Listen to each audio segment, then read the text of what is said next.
Bapak Ibu jemaat yang dikasihi Tuhan, selamat sore. Puji syukur kita masih diberikan kesempatan pada sore hari ini untuk kita beribadah kepada Tuhan di dalam ibadah keluarga pada sore hari ini. Marilah kita menghadap hadirat Tuhan dengan hati yang penuh dengan syukur. Berilah hormat bagi kemuliaan nama Tuhan dalam segala kuasa-Nya yang ajaib di tengah hidup kita. Mari kita berdiri untuk memulai persekutuan bersama dengan Tuhan. Kita akan memuji Tuhan dari Kidung Jemaat 294, baitnya yang pertama dan baitnya yang kelima.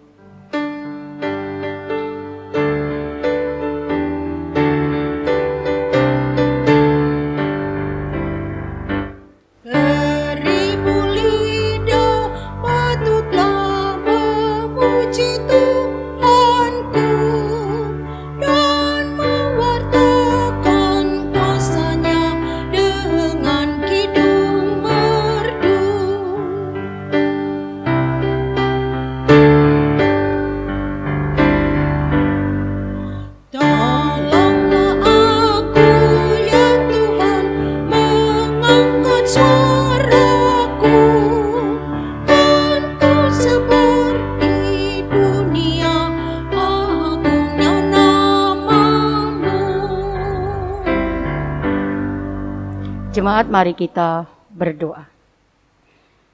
Siapakah kami ini ya Tuhan, sehingga Engkau berkenan untuk mengingat diri kami, namun karena kasih-Mu yang besar, Engkau tak pernah membuang kami dari hadapan-Mu. Ajarlah kami untuk senantiasa menghargai kasih-Mu dan mau terus bertekun dalam iman bersama-Mu. Kiranya melalui ibadah ini, kami menikmati sukacita baru yang menguatkan komitmen kami untuk setia mengikut Tuhan. Terima kasih Tuhan Yesus, dalam pengasihan-Mu kami berdoa dan bersyukur. Amin. Umat dipersilakan duduk kembali. Kita akan membaca Mazmur yang terambil dari kitab Mazmur 66, ayatnya yang pertama sampai ayatnya yang keempat. Jemaat bisa membaca di rumah dengan berbalasan. Mazmur 66, ayat pertama sampai dengan ayatnya yang keempat. Bersorak-sorailah bagi Allah, hai seluruh bumi. Mazmurkanlah kemuliaan nama-Nya, muliakanlah Dia dengan puji-pujian. Katakanlah kepada Allah bahwa dahsyatnya segala pekerjaan-Mu, oleh sebab kekuatan-Mu yang besar musuh-Mu tunduk menjilat kepadamu. Seluruh bumi sujud menyembah kepadamu dan bermazmur bagimu, mazmurkan nama-Mu. Demikian pembacaan Mazmur. Kita akan memuji Tuhan dari Kidung Jemaat 158, baitnya yang pertama dan yang keempat.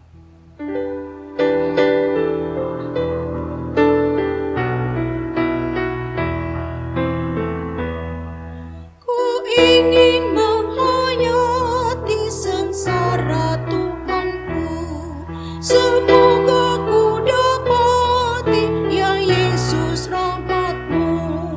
Beban kesalahanku membuatku lelah, berilah hidup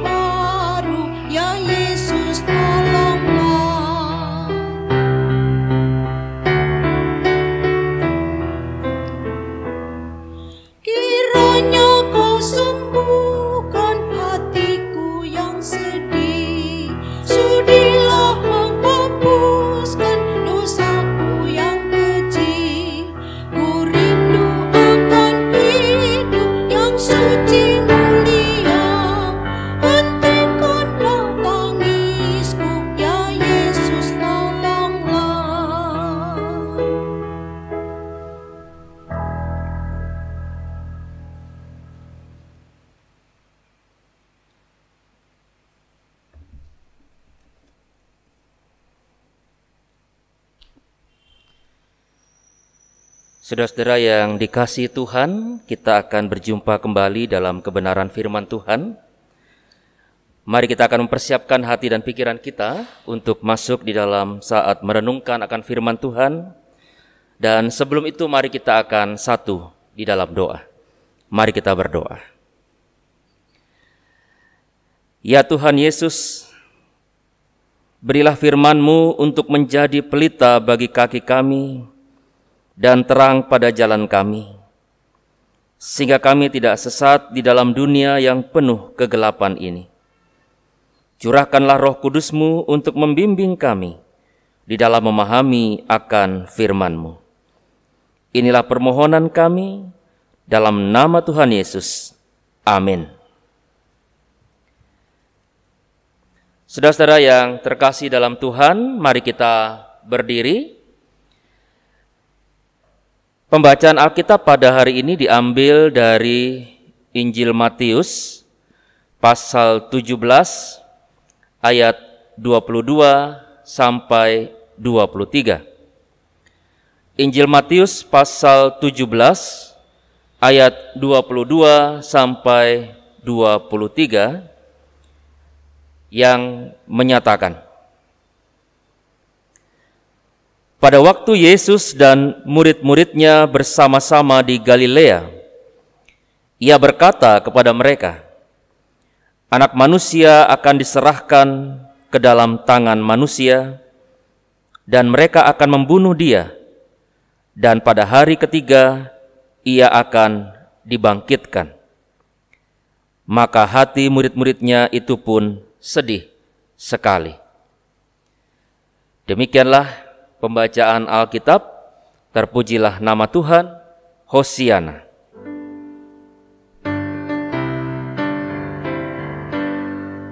Hosiana, Hosiana, Hosiana.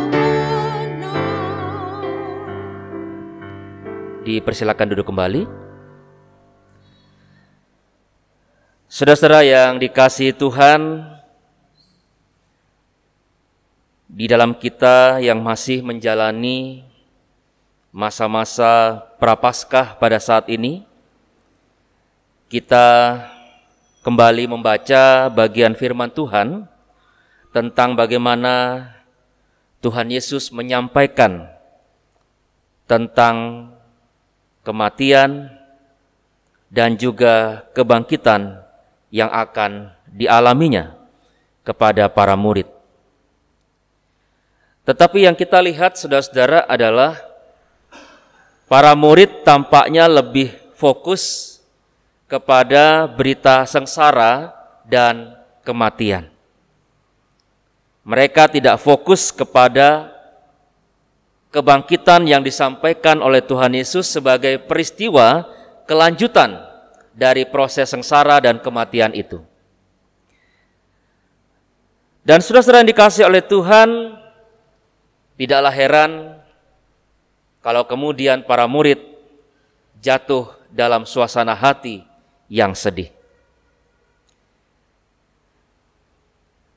Tetapi kita melihat, saudara-saudara yang dikasihi oleh Tuhan, hal ini sangat penting untuk kemudian disampaikan oleh penulis Injil Matius.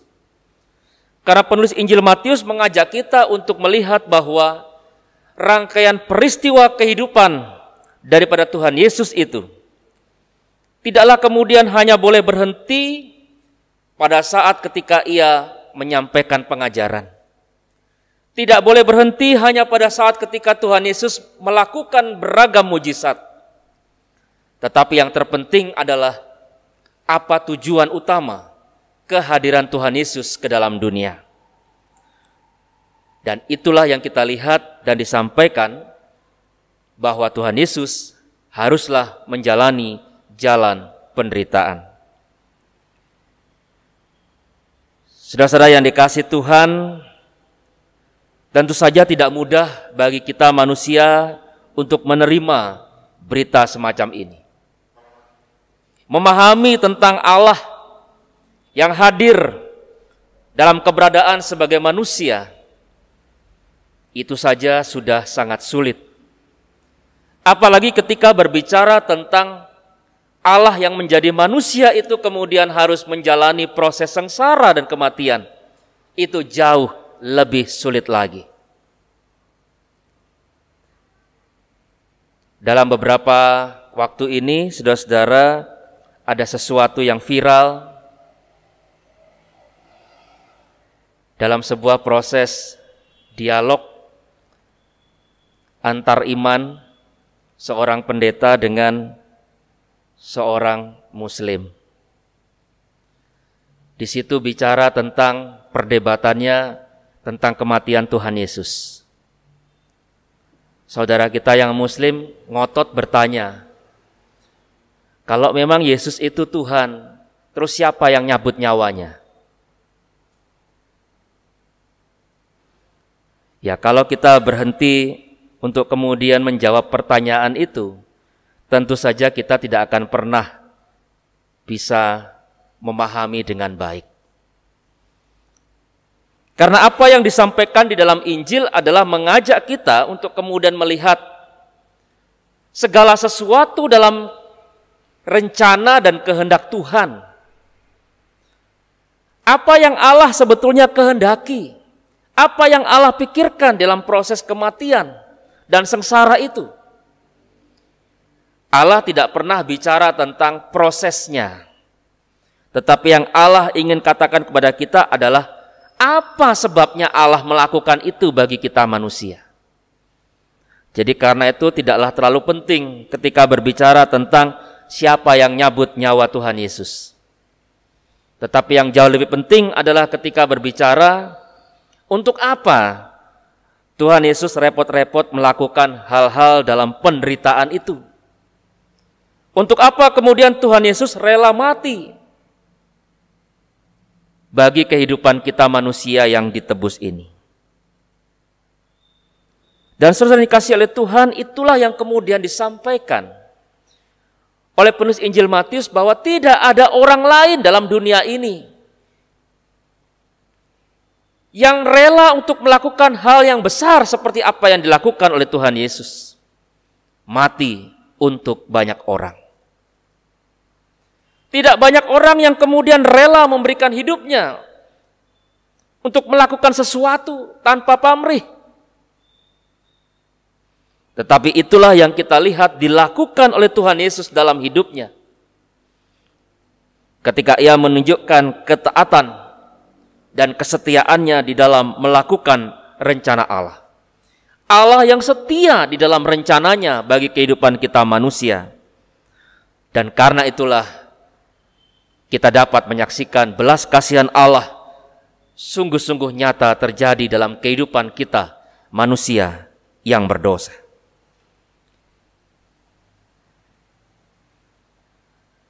Dalam proses belas kasihan Allah inilah, saudara-saudara dikasihi oleh Tuhan, kita kemudian mengalami sebuah proses perdamaian bersama dengan Allah. Murka Allah oleh karena dosa-dosa kita itulah yang kemudian dibawa di dalam karya pengorbanan Kristus di atas kayu salib.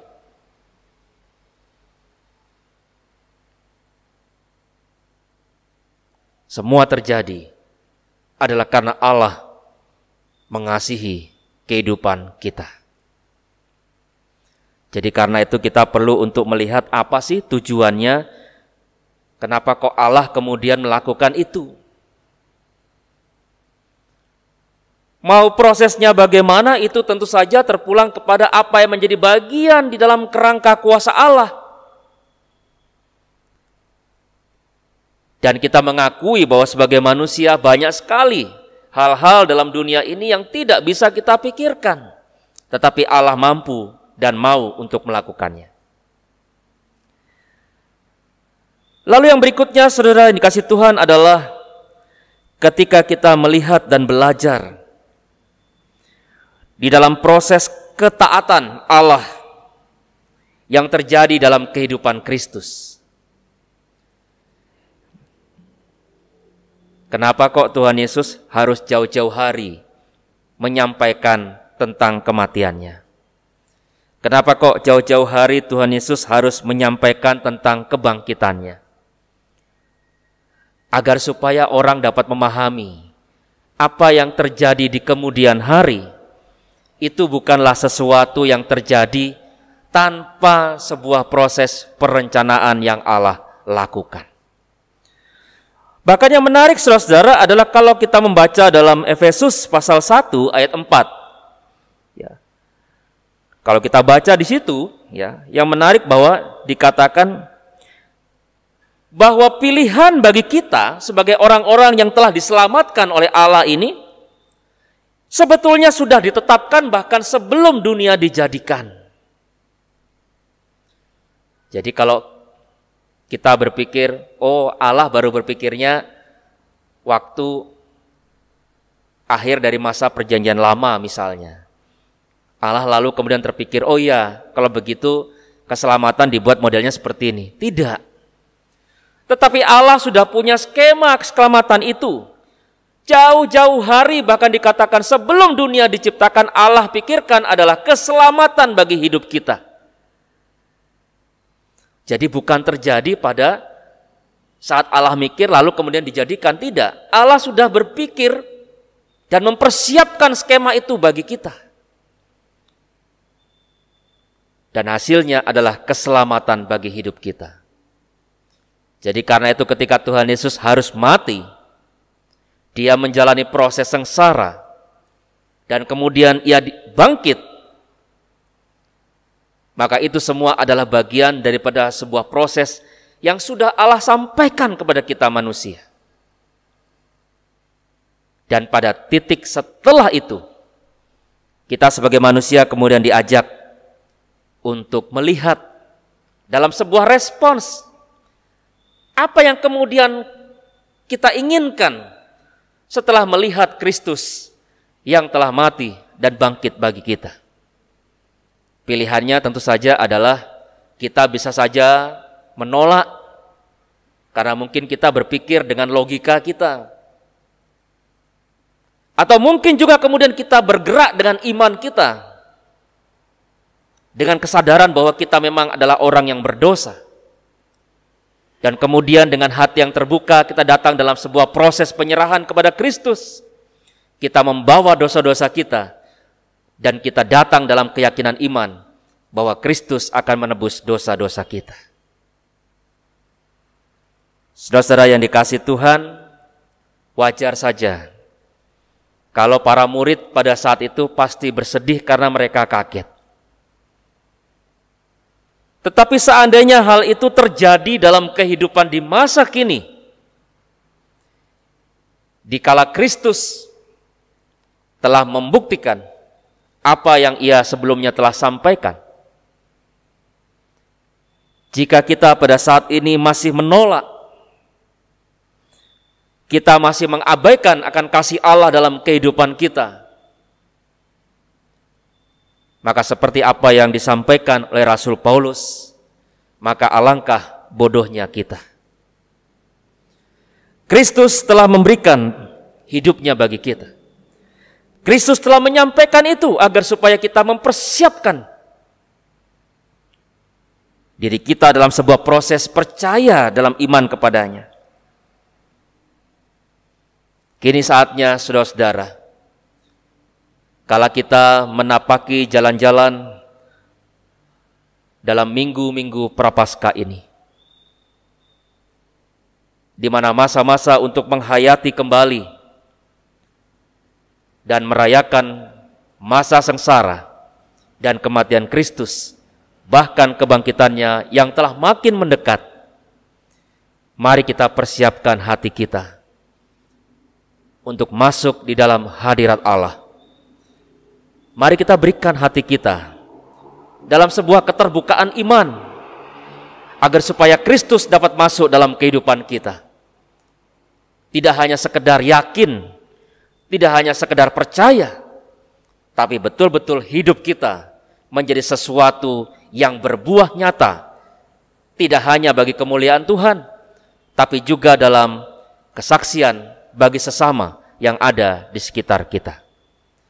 Kiranya kasih dalam kebenaran firman Tuhan ini memberikan perubahan dalam kehidupan iman kita. Tuhan Yesus memberkati. Amin.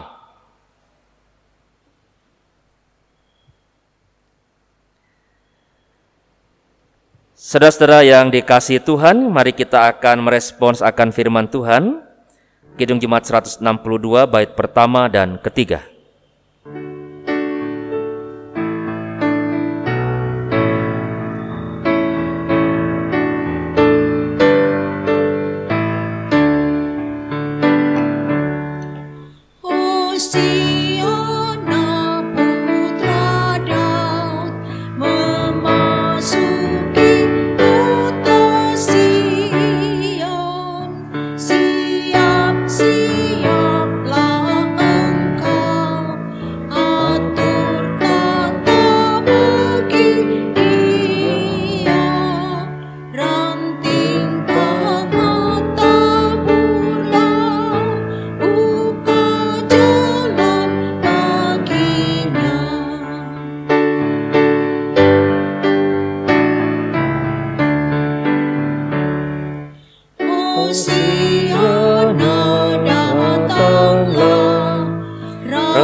Saudara-saudara, mari kita masuk di dalam doa syafaat kita. Mari kita berdoa.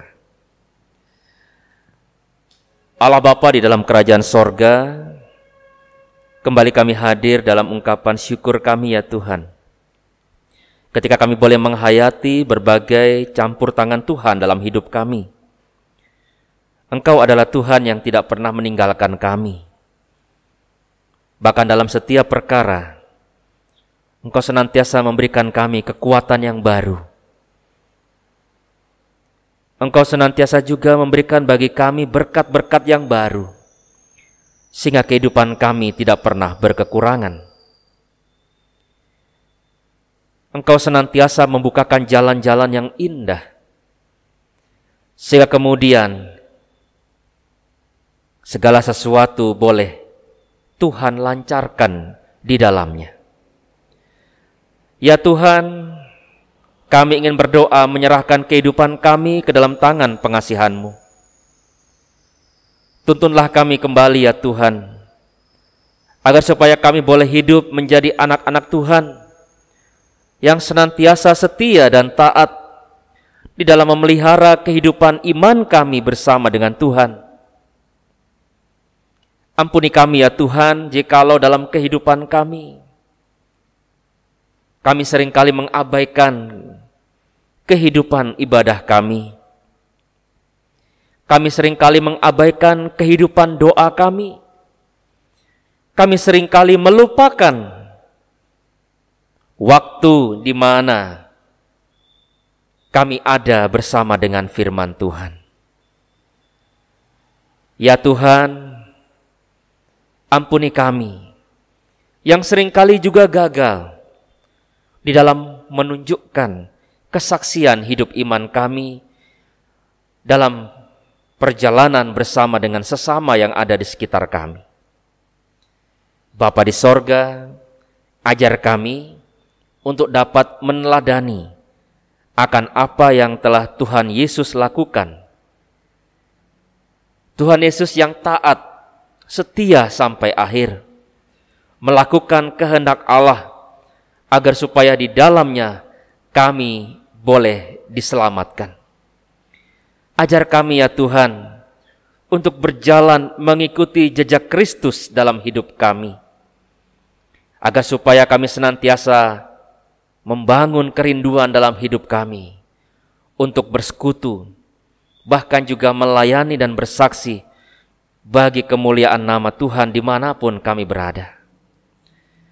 Kami berdoa juga di tengah-tengah kehidupan rumah tangga kami ya Tuhan. Biar kiranya Engkau juga memberkati dalam hidup kami. Biar kiranya senantiasa keluarga kami terus Tuhan bangun untuk menjadi bahagian dalam keluarga Allah. yang senantiasa akan terus bertumbuh dan berkembang dalam kehidupan iman. Kami boleh belajar untuk saling mengasihi satu sama lain. Dan kami boleh saling berbagi dalam setiap hal secara terbuka tanpa ada sesuatu yang kami tutupi di tengah kehidupan keluarga kami.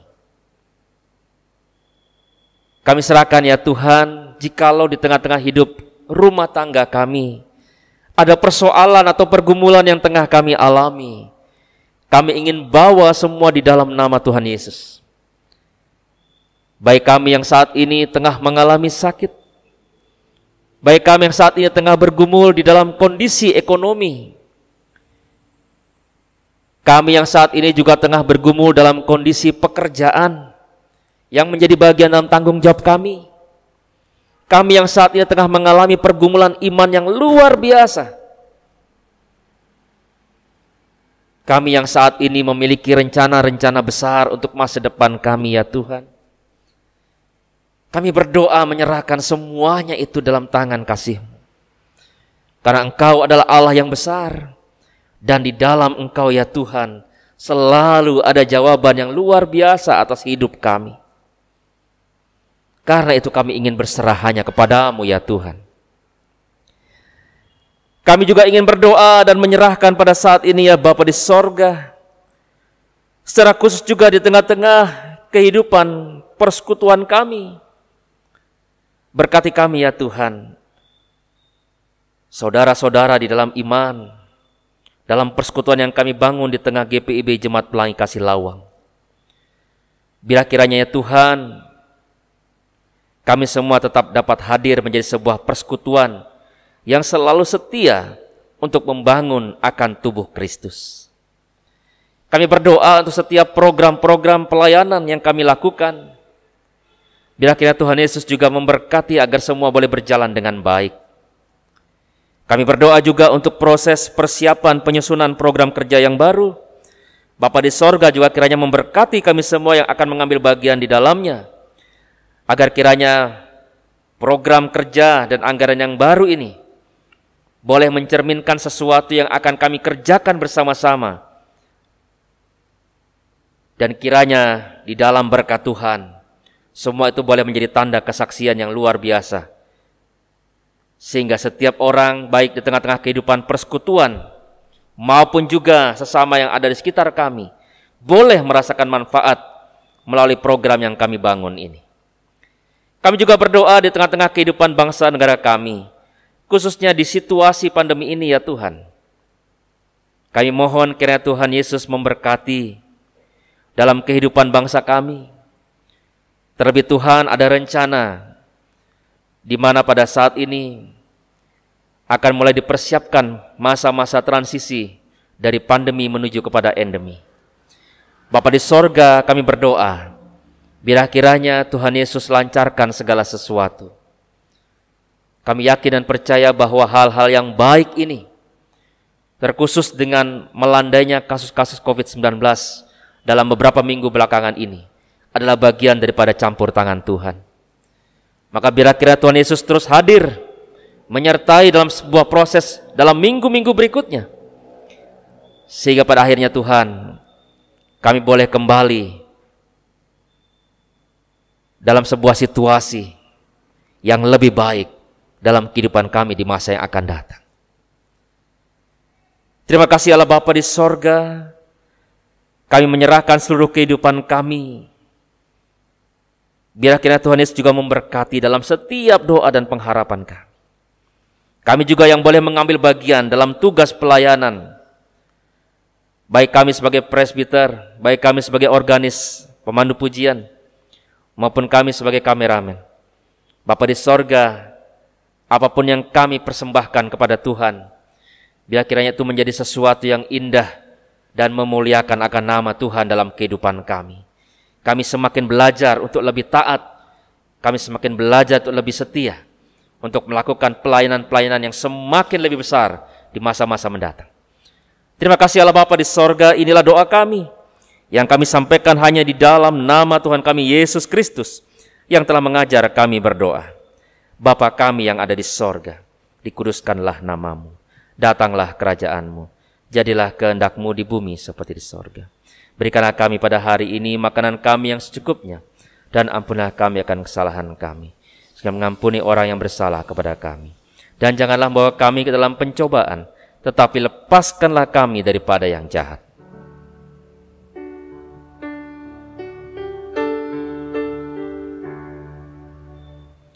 Karena Engkaulah yang mempunyai kerajaan dan kuasa dan kemuliaan sampai selama-lamanya. Amin.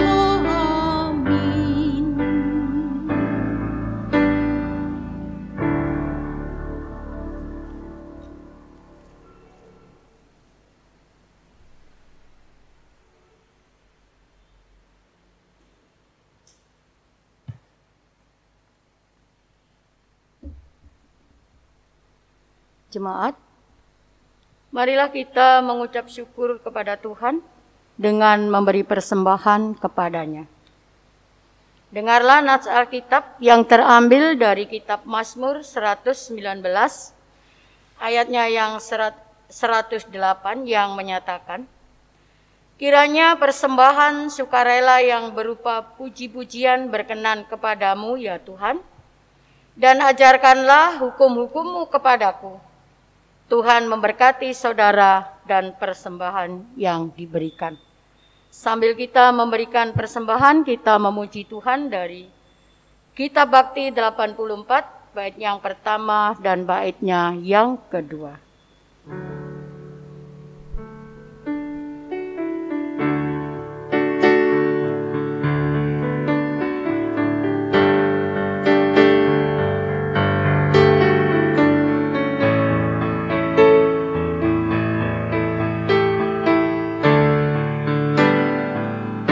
Inilah ungkapan syukurku yang ku berikan kepadamu. Ku berikan dari hatiku, terimalah. Ku persembahkan kepadamu dengan seluruh jiwa ragaku. Kiranya berkenan di hadirat-Mu.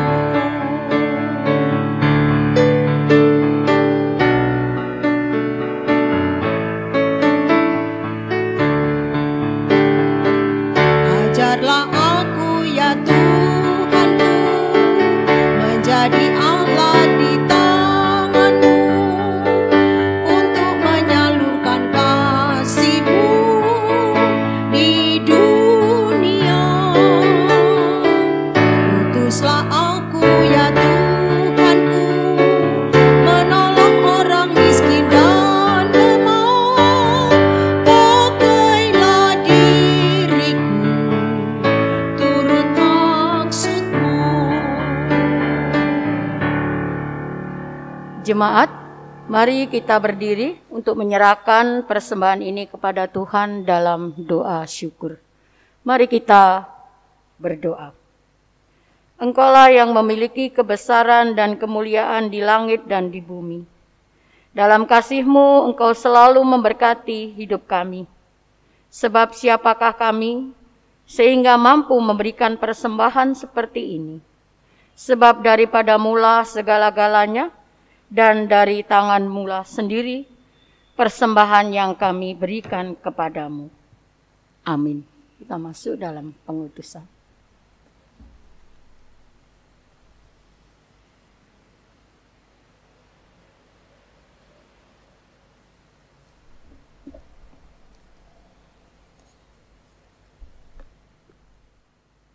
Saudara-saudara yang dikasihi Tuhan, ingatlah bahwa segala sesuatu yang kita miliki adalah milik Tuhan.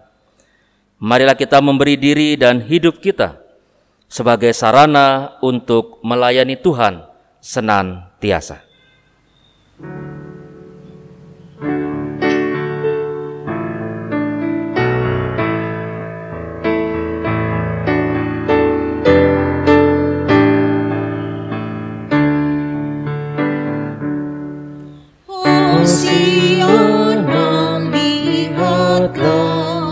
kami umat yang Kau pilih, kepadamu sajalah kami menyerahkan diri, tunduk patuh dan teguh melakukan perintah-Mu.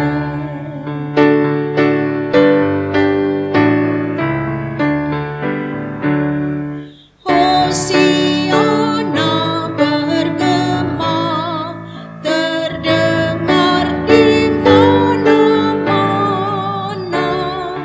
Putra Daud penuh berkat, jangan kau di luar sana.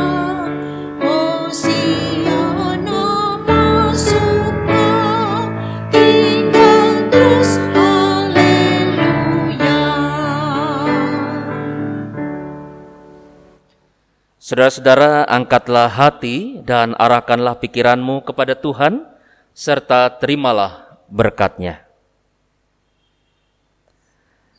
Kasih karunia dan damai sejahtera di dalam nama Bapa, Putra, dan Roh Kudus menyertai kehidupan kita semua dari saat ini sampai selama-lamanya.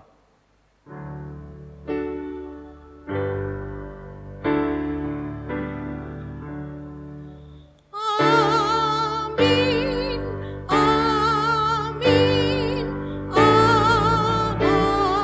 amin. Kiranya kasih dan kebahagiaan dalam kasih Kristus menyertai kehidupan kita.